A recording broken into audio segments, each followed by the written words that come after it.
Pemirsa, terima kasih Anda masih bersama dengan kami, dan bagi Anda yang baru saja bergabung bersama kami, akan kami sajikan kembali 3 berita utama kita di hari ini. Cuaca buruk mengakibatkan gelombang tinggi di Merauke, Papua Selatan. Nelayan diimbau waspada.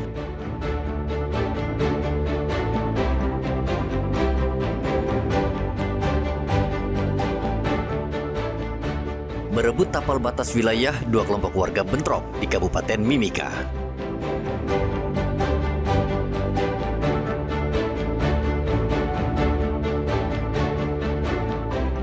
Keluarga korban dan warga Sentani berunjuk rasa ke kantor DPRD Jayapura menuntut Rumah Sakit Jowari bertanggung jawab atas kematian ibu hamil. Jangan lihat dari jumlah yang kami dapat, terutama bagi Bapak Ibu anggota.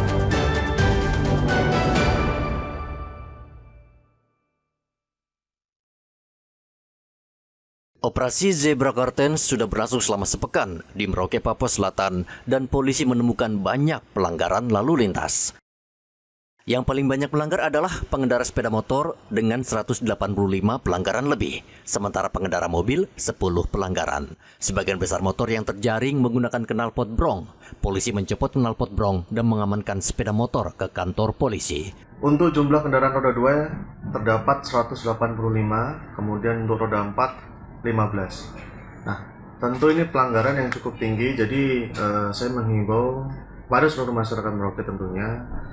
Kami berharap selalu tertib berlalu lintas, membawa kelengkapan surat-surat, kemudian patuhi rambu-rambu lalu lintas, dan saya ingatkan juga untuk pengendara roda 2 selalu gunakanlah helm dan gunakan knalpot yang standarnya, bukan menggunakan knalpot brong.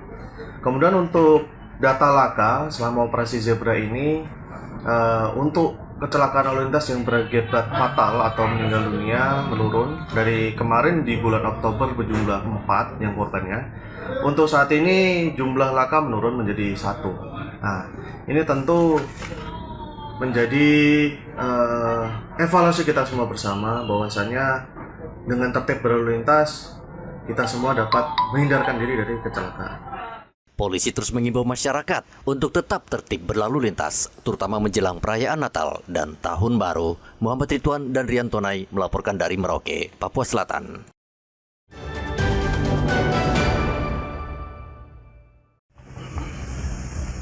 Hingga saat ini masih terdapat cukup banyak guru di Merauke yang berstatus honorer, meskipun telah mengabdi selama bertahun-tahun untuk mendidik generasi muda.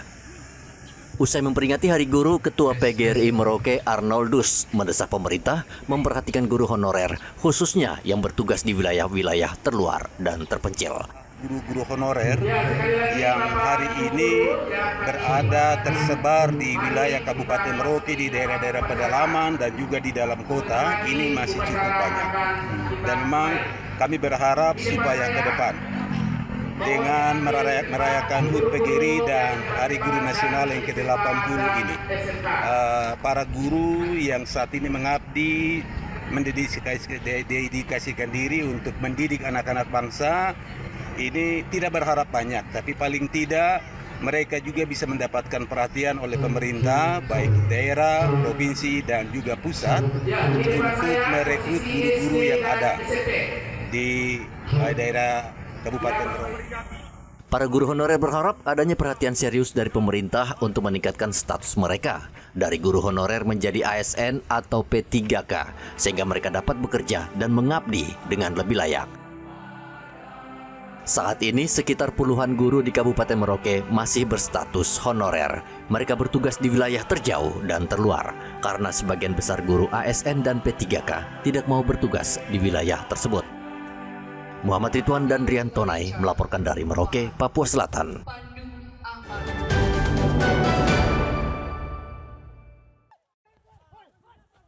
Sekelompok warga dari Kabupaten Deyai, Papua Tengah, mengklaim bahwa tanah di Kampung Kapiraya termasuk dalam wilayah mereka. Klaim sepihak itu memicu ketegangan dengan warga Kapiraya yang didominasi suku Kamoro. Kedua kelompok warga itu terlibat bentrokan saling serang, sehingga terjadi aksi pengusiran terhadap warga Deyai yang berada di Kapiraya. Bentrokan juga berujung pada pembakaran sejumlah rumah di lapangan terbang Kapiraya. Anggota DPRD Mimika, Dolphin Beanal, mengatakan masalah tapal batas daerah ini telah diatur dan ditetapkan oleh Kementerian Dalam Negeri, sehingga tidak boleh ada pihak yang mengubah atau mengklaim secara sepihak. Saya sendiri mendukung, karena ini kan tidak bisa orang lain caplo-caplo. Karena tadi kan kita sudah dengar toh, karena demi pemekaran, tadinya kan batas wilayahnya jelas, tapi ketika dong mekarkan kabupaten-kabupaten ini mencamplok untuk kabupaten lain lagi, itu ya akibat itu yang terjadi saat ini. Jadi saya pribadi juga tidak setuju. Jadi DIY mekarkan satu kabupaten dan dia klaim sampai masuk-masuk di wilayah Timika, ini tidak bisa. Memang wilayah Timika kan sangat luas dan besar, jadi tidak pernah Timika ini kan kabupaten yang paling lama dan tidak pernah mekarkan, itu jadi persoalan. Hingga saat ini situasi di Kampung Kapiraya masih tegang. Warga setempat terus bersiaga di perbatasan untuk mengantisipasi terjadinya serangan susulan. Warga meminta pemerintah daerah dan pusat agar segera turun tangan menyelesaikan sengketa tapal batas demi mencegah konflik berlarut. Igobat Memolin dan Riantonai melaporkan dari Mimika, Papua Tengah.